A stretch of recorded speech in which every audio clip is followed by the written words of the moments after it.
Well, we have one more story for tonight, and that's of our keynote, Evie, and I'm going to welcome her up here to share with you tonight.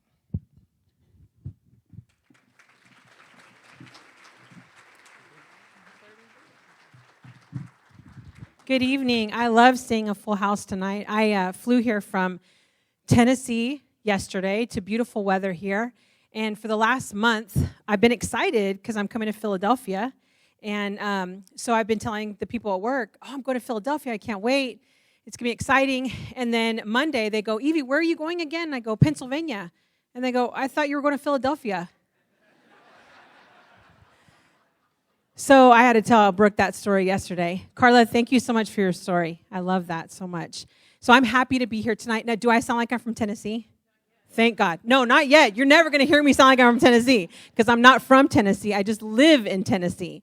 So originally, I am from California, Southern California. And the way it's kind of a full circle story, but in order for you to understand, my dad is from Mexico. My mom is from Virginia.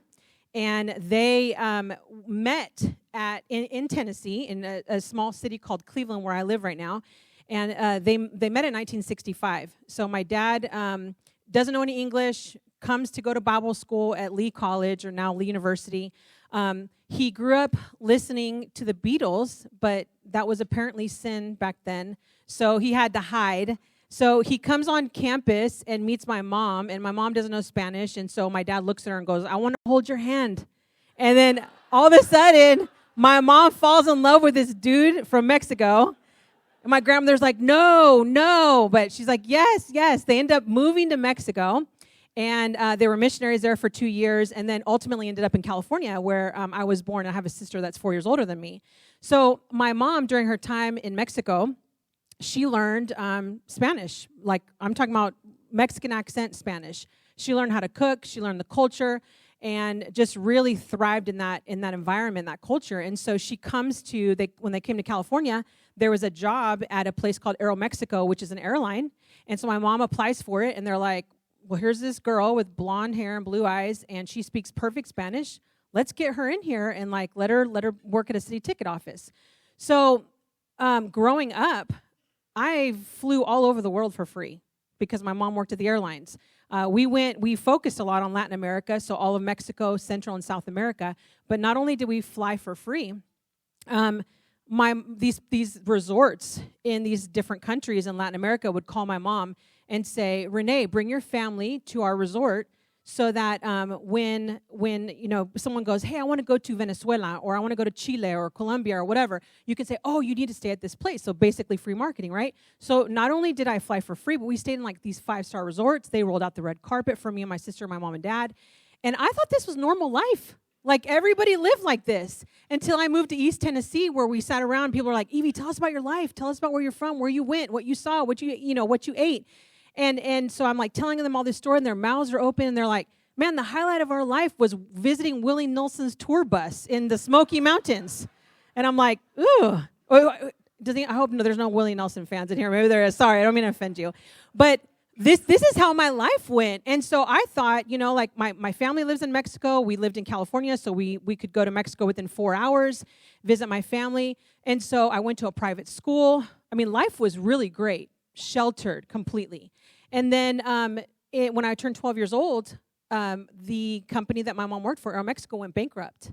And so everyone lost their jobs. And my mom pulled my sister and I out of private school and put us into public school in the late 80s, early 90s. And so my sister, who looks like my dad, black hair, dark skin, a lot like Carla, that she kind of went into high school and just didn't, kind of just fit in with everybody. But I am white. And so I went into a school that was predominantly Mexican-American, 95% Mexican-American, and I looked different than everybody else. 90% of the 95% were gang members. So as you can imagine, I'm sitting in class, and there's these other 12-year-old girls, and they're talking about smoking weed and getting high and drinking. They're talking about having sex. Guys, I was so sheltered in my life, I thought you couldn't physically have sex unless you were married. I mean, that's my mindset, right? So I had no idea about this going on. I was so sheltered, didn't understand, anything that these people were saying. And so because I was so different, and I looked different, and I acted so different, I immediately had the light on me. the spotlight, and I suffered a lot of bullying. I was assaulted. I got robbed. I mean, it was every single day, and so I had to make a decision. Like, am I going to continue living in this lifestyle where I'm just scared to go to school and can't tell my parents because I'm afraid that these gang members, family members, which are also gang members, will come and hurt my family? And so I made the decision to associate myself with gang lifestyle in California, got jumped in a gang, and then signed my name to a contract of what I was going to be available for and what I was going to do. And I got myself really involved in a criminal enterprise that I just felt like I could not get myself out of. And I did awful things, and I've hurt a lot of people. I initiated my cousin into gang life, who at 19 was shot and killed in a drive-by. Part of that was, gang life was partaking with drugs and alcohol and partying, assaulting people and stealing and run-ins with the police. And then here I was, 16 years old, pregnant. And so I'm going home and I'm telling my parents, which I didn't even experience shame from that. I just kind of walked in and was like, I'm pregnant by a guy I've been seeing, and we're in a relationship. He's a gang member. I'm a gang member. So maybe like one day, like our son will be a gang member. I mean, that was my mentality. I was so far away from the way I was raised as a Christian and as someone that knew right from wrong, that I had immersed myself from 12 to 19 in just absolute chaos. And so I would leave home, and I would stay out most of the night, and I would come home and not take care of my son. And on the weekends, I was gone. And so my mom was faithful in staying on the couch with her Bible, praying for me, asking the Lord to protect me. And so 3 o'clock in the morning, probably one morning, I came in, and my mom hands me a letter, and I just scan it really quick, and I saw in bold letters, the umbilical cord is cut. And I said, Mom, what do you mean by that? She said, I can't do this anymore. I have stayed up for years praying for you, interceding for you, asking the Lord to protect you. Every time I hear sirens, I feel like the police are going to come to the house and tell me that you're dead. Like, I can't live like this anymore. You're going to have to go. I mean, talk about tough love, and I'm thinking to myself, surely my mom's not going to kick me and now my 2-year-old son Joshua out on the street.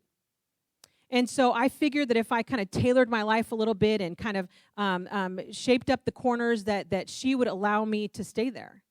But it was 2 weeks later when I walked in, and my bags were packed. And so I looked at my mom and I said, where am I going? And she said, Cleveland, Tennessee. And I'm like, what the heck is that? Like, who wants to go to Tennessee from California? Like, do they even have paved roads there? Like, I didn't want to go.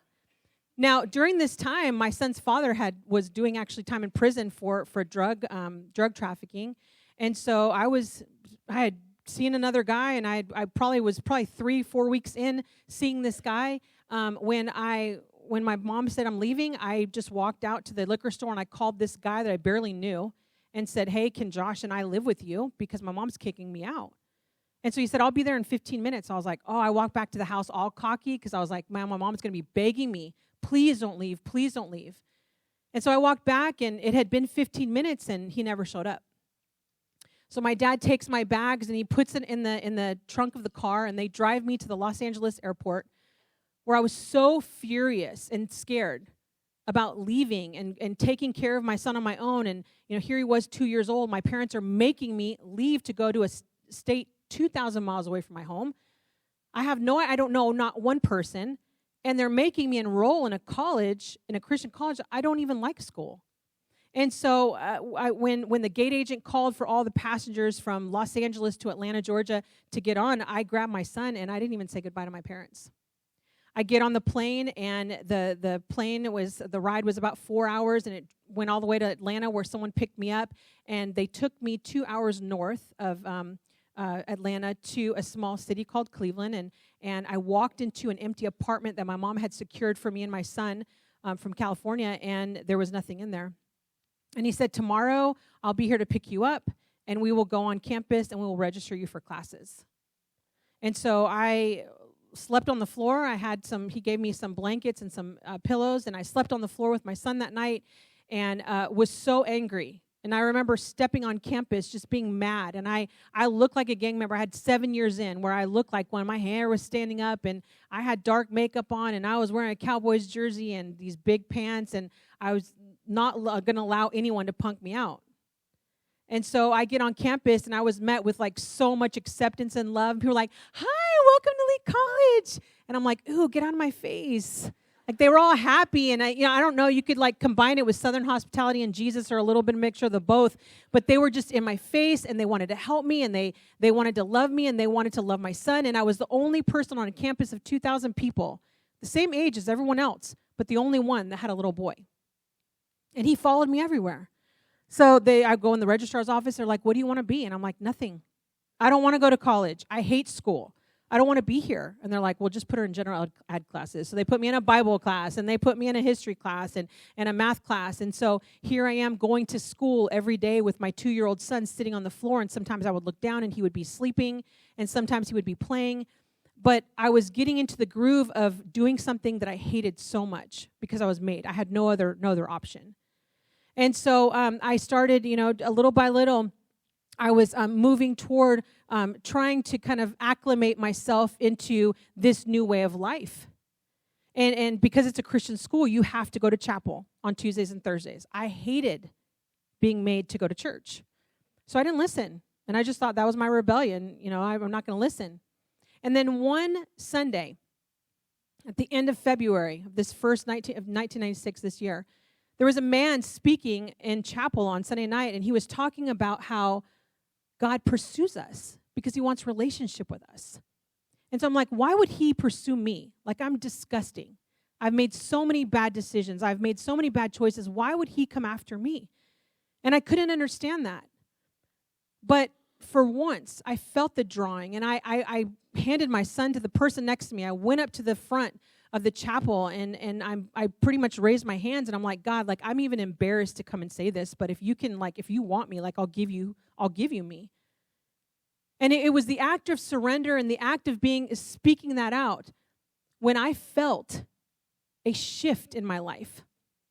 I felt physically things began to change. Like, my hair came down a few inches, and I began to incorporate like pinks and reds in my wardrobe, stuff I would never do before. And I walked different, and I talked different, and my mouth was cleaned up a little bit different. And I had a desire to read the Bible and spend time in God's presence. And that changed my life. And then, one Sunday morning, just 2 weeks later, I wake up and I vomit in the toilet. And I'm like, this is not good. So I don't ever vomit unless I'm pregnant. So I sucked in my stomach, and I fell on the left side of my stomach, a ball about the size of my fist. And I'm like, you've got to be kidding me. Like, I know I'm pregnant. I don't even have to go to get a test. Like, I know I'm pregnant. I know what this feels like. And I sat there and thought, are you kidding me right now? Like, I'm mad. I'm like, Lord, you knew that I was going to come here, that my life was going to change, that I was going to go to school, that I was going to take care of my business. And, like, I'm pregnant. And so I panicked, and I grabbed a phone book, and I looked under A for abortion, and I'm like, I know this is not good, but I'm going to do it, and God's going to forgive me, and I'm going to move on, because this is a mistake that happened in California that's followed me to Tennessee, and I can't do this. I cannot have a second child. And so I look up, and I see there's one abortion clinic in Cleveland, Tennessee, and it's called New Hope Pregnancy Crisis Center. And so I'm like, okay, I'm going to go to this place, and I'm going to have this abortion. Now, whatever this abortion thing is it a pill that I take? Do I drink something? Is it a surgery? Like, I don't know. But here's the thing. I'm just going to walk in and say, I have to, like, do this, and then I'm just going to move on, because it's the last thing that's following me from California. Well, in California, there's abortion clinics everywhere. No one told me that Tennessee, like, I'm in the Bible Belt. Not only am I in the Bible Belt, but this is like the buckle of the Bible Belt, okay? And so I walk in this place, and I'm thinking that I'm going to be free from this is a solution to my problem. I'm going to be free from this. And so they fill out this paperwork, and they tell me to go back to the bathroom to do a urine test. As I get up, I see a Bible on the chair. And so I go into the room, this counseling room, after I had done the urine test, and a counselor comes in and sits with me. And she begins to, like, tell me, like, yes, Evie, you're pregnant. And I'm like, okay, like, I know this. I'm like, is this what is this? Is this a Christian place? And she said, yes, we're a pregnancy resource center for women in crisis pregnancies. And I'm like, why are you in the phone book under abortion? She's like, no, it says post-abortion counseling. was like, well, this is my first semester of college. I didn't know the difference between pre and post and all that kind of stuff. So it confused me, okay? So I'm like, okay, well, check this out. I said, listen, here's the deal, okay? I'm 19. I am 2,000 miles away from home. I'm a student at Lee College. Like, I have no money, no job, and no car. I cannot have this baby. I don't want this baby. So if you can't help me here, I have to go somewhere else. And I can go to Nashville or Atlanta or Knoxville, but I cannot stay here. And so she begins to talk to me, well, this is what we can do to help you walk along. And a lot like what Carla said, there was no judgment. There was no, well, you should have thought about this before. It was love and acceptance and patience and understanding. And I'm sitting there and I'm angry because I'm mad at myself. And I'm like, just shut up, is what I'm thinking to myself. Like, I don't want to hear what you have to say anymore. And so I told the lady, I said, I appreciate you spending time with me, but, like, I have to go. And she said, well, before you leave, will you watch this video? And so she puts a video on the screen, and I'm sitting there, and she brings some Kleenexes and puts them next to me. And I see a baby in a womb, just a lot like you would see in an ultrasound picture. And I see a syringe come through, and I see solution being ingested by this baby. And I see the baby convulse, shake, and then stop moving. And I looked at this, and I thought, wow, what did I just see? And a partial birth abortion where a mother bursts out the head of her baby. And a sharp object is used to stab the back of the skull, and then a vacuum sucks out the brains. And she pushes out a dead baby that's discarded with the trash. And it wrecked me. Because I was like, I can't do that. Now, let me stop here and say this. I have spoken for 12 years. I've shared my testimony across this nation for 12 years. And there is at least one woman who has come up to me and shared with me that they've had an abortion. So if there's someone in this room that has gone through that, Jesus changes everything. Okay? Yes, he changes everything. He is a forgiving God. So I pray that this graphic depiction of what I experienced does not hurt you. So I watched that, and I walked out of that place more hopeless and helpless than I had walked in, because I knew that was no longer a solution for me. I could not do that. So I went into my apartment, and I sat against the wall, and I cried for hours. And it was probably a week later where I actually came in with my son, and I had no food. And I had no one to tell. I didn't tell anybody. I was embarrassed. So I had a bag of popcorn, and I had some milk, and I fed my son the popcorn, and I gave him the milk, and I put him to bed, and I thought, how am I supposed to do this? If abortion is no longer an option for me, how am I supposed to do this if I can't even feed myself or my son? And so I pleaded with God, like, God, please let something happen. Like, do something to shake this up, something, because I don't know what to do. And I went to bed, and I had already thought this plan, like, I'm going to get up in the morning, and I'm going to take my son to the park. We're going to play, and he's going to forget that he's hungry. And somehow, I'm going to have to figure out how I'm going to get food. So in the morning at 7:30, he wakes up, and I wash his face and brush his little teeth. And I grab his hand, and we walk across the living room floor, and I open up the door, and there's 6 full bags of groceries on my doorstep. And I look at those groceries, and I'm thinking, how? How does this happen? And I felt like the Lord was saying, trust me, because I will take care of everything that you need. And so my son Josh is going, Mom, let's go to the park. And I'm like, no, let's eat some eggs. So I'm bringing him in and just looking at this going, okay, how's this going to work? How's this going to work?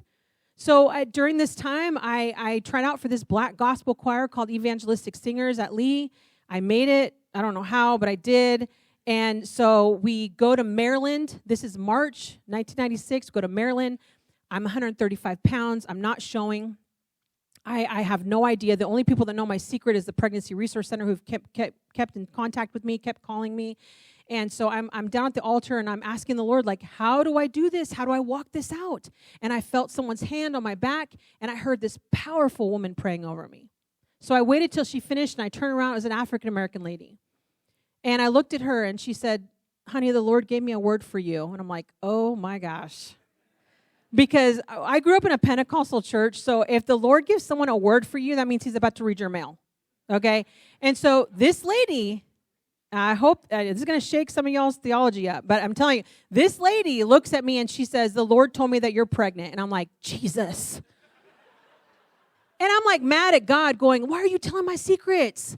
You know, and I freaked out because like I was like, you cannot tell any of these people like on the stage. Like nobody knows except the Pregnancy Resource Center. This lady walked with me. This lady became my mother when I told nobody else other than the Pregnancy Resource Center. She's calling me when I'm getting back. Evie, where are you at on getting insurance? This is where you need to go get TennCare. Go to Starview Drive. Apply for this.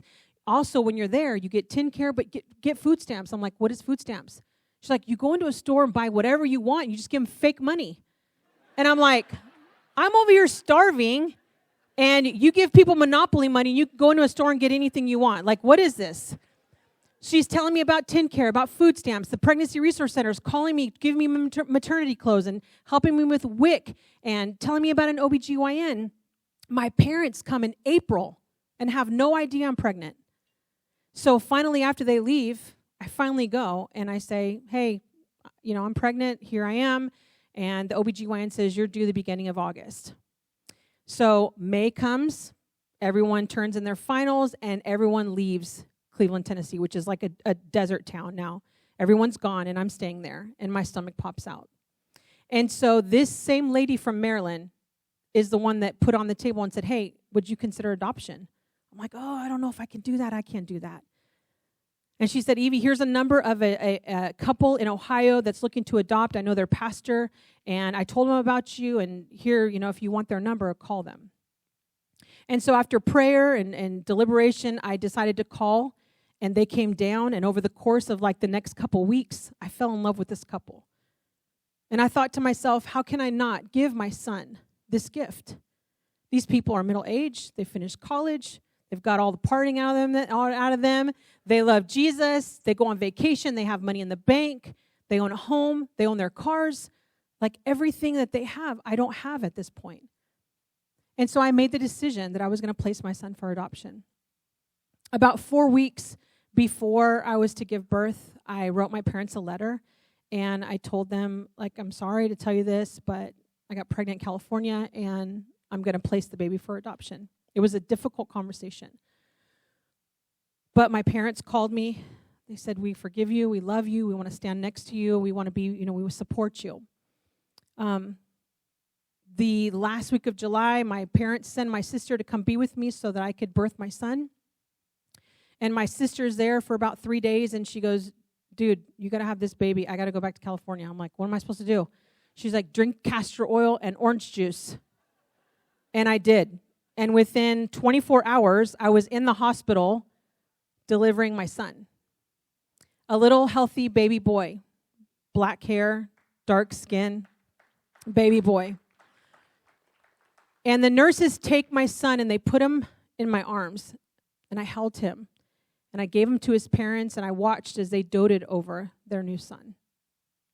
And that night, the nurse comes and says, we're going to take him from you so that you can get some rest. And I was like, no way. I said, because I don't know if I'll ever see him again.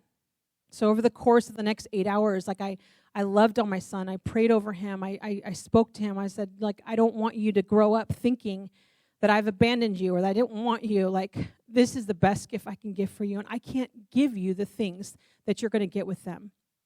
It was the hardest time in my entire life. And the next day at 5:30, his parents were coming, and I had to relinquish him at that time. And at 5 o'clock, I felt like I couldn't breathe. I felt as if my fingers were on fire. And I said, Lord, you've showed up for me so many times. Do this for me again. And within 5 minutes, I felt as if someone was standing over me, pouring a pitcher of lukewarm water over my entire body that went all the way to my fingertips. And they wheeled me out, and I put my son into this car, and I watched as his parents drove off. And I went home that night, and my body knew that I had a baby. I had a planter from the hospital that said it's a boy, and I had no child. And so I got to a crucible moment in my life, a crossroads, where I had to make a decision because it was traumatic for me. And I'm like, not knowing what to do. How am I supposed to feel? And so I got to this crossroads, and I felt like, am I going to sit here and feel sorry for myself for what I chose to do? Or am I going to forgive myself and ask the Lord to forgive me and move forward to complete the destiny that He has for me?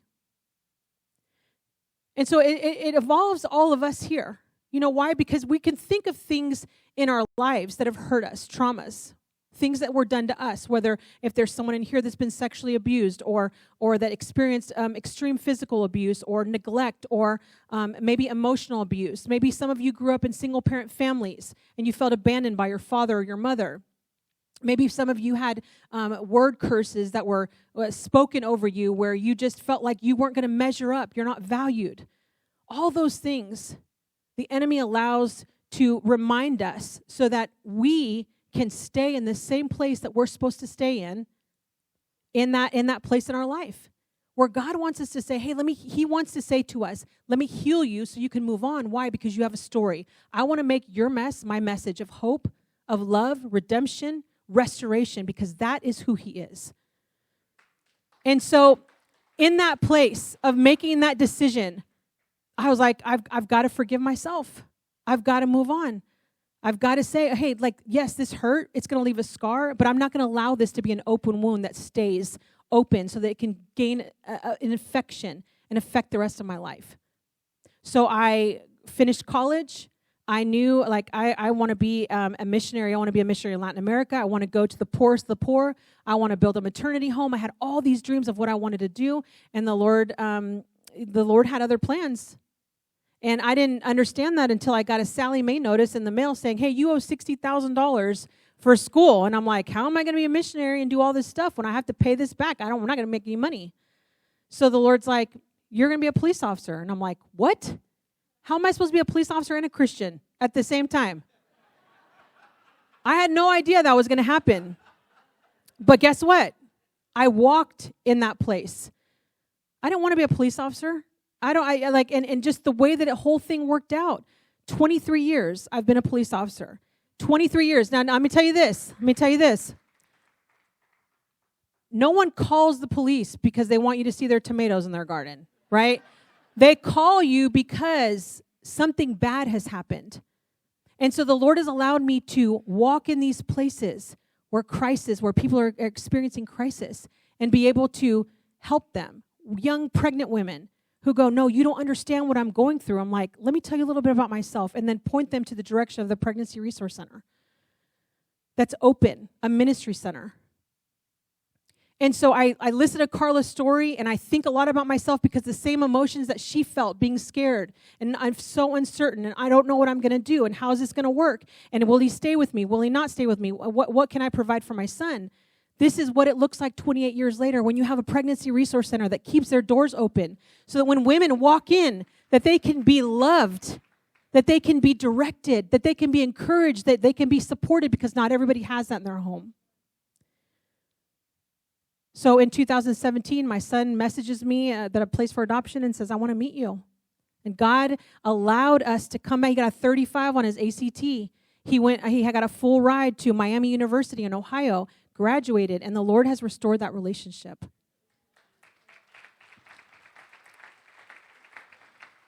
So tonight, as I hear Brooks talking about all the plans that the Pregnancy Resource Center has and what they want to accomplish and what they want to acquire, and as we sat at our tables, which I loved so much, like interceding on behalf of AlphaCare, I thought, man, the opportunity that this place has in Philadelphia to open our doors to allow people like Carla and Evie to walk in and say, no, you don't understand my predicament. You don't understand my situation. This has happened to me, or that's happened to me, or this is where I'm at. You have a kingdom-minded center with people who love Jesus, that when these people walk in, you can speak truth into their life and continue that relationship and send them out to be women and men of faith and allow them and teach them to grow their children in understanding that God has great plans for all of us, that we all have purpose, that we all have destiny, even the unborn. God bless you.